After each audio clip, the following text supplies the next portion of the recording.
কোনো রকম ব্যাটারির সাহায্য ছাড়াই পরিবেশ বান্ধব সৌরশক্তি এখন ব্যবহার হচ্ছে বহুমুখী কাজে। এই শক্তি ব্যবহার করে জমিতে সেচ দেওয়া হচ্ছে, চলছে শস্য মাড়াই করার যন্ত্র। আগে সাধারণত লাইট ফ্যান চালানোর কাজে সৌরশক্তি ব্যবহার করা হতো, তাতে শক্তি সঞ্চয় করে রাখতে ব্যাটারি ব্যবহার করতে হয়।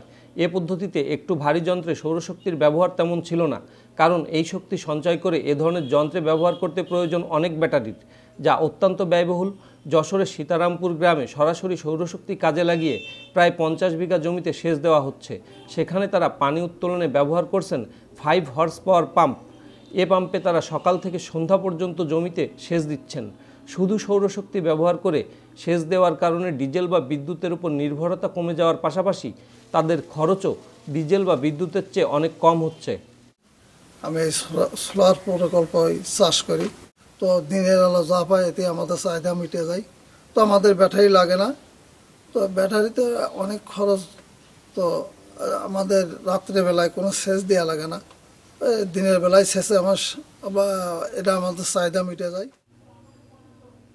কৃষিতে খরচ কমানোর উদ্দেশ্য নিয়েই এ ধরনের প্রকল্পগুলোতে ব্যাটারি ব্যবহার করা হয়নি। এ ধরনের একটি প্রকল্পে পানি উত্তোলনের পাম্প চালাতে ব্যাটারি ব্যবহার করতে 150 এম্পিয়ার 12 ভোল্টের 65টি ব্যাটারি লাগবে। তাতে ব্যয় বাড়বে 9 লাখ টাকা। অপরদিকে দিনের বেলা পাম্প চালু রাখতে এবং ব্যাটারি চার্জ করার জন্য 64 কিলোওয়াট সম্পন্ন সোলার প্যানেল স্থাপন করতে হবে, যাতে ব্যয় হবে কমপক্ষে 4 লাখ টাকা। অতিরিক্ত এ টাকা ব্যয় করার পর রাতের বেলা ব্যাটারিতে সঞ্চিত শক্তি দিয়ে সর্বোচ্চ 2.5 ঘন্টা এ পাম্প চালানো যাবে। তাতে পানি উত্তোলন খরচ বেড়ে যাবে, যাতে ডিজেল বা বিদ্যুতের চেয়ে খরচ বেশি পড়বে। জটিলতা না থাকা ও খরচ কম হওয়ার কারণে যশোরের বিভিন্ন গ্রামে এখন এ ধরনের যন্ত্র চালাতে ব্যাটারির সাহায্য না নিয়েই সৌরশক্তির সরাসরি ব্যবহার পদ্ধতি জনপ্রিয় হচ্ছে।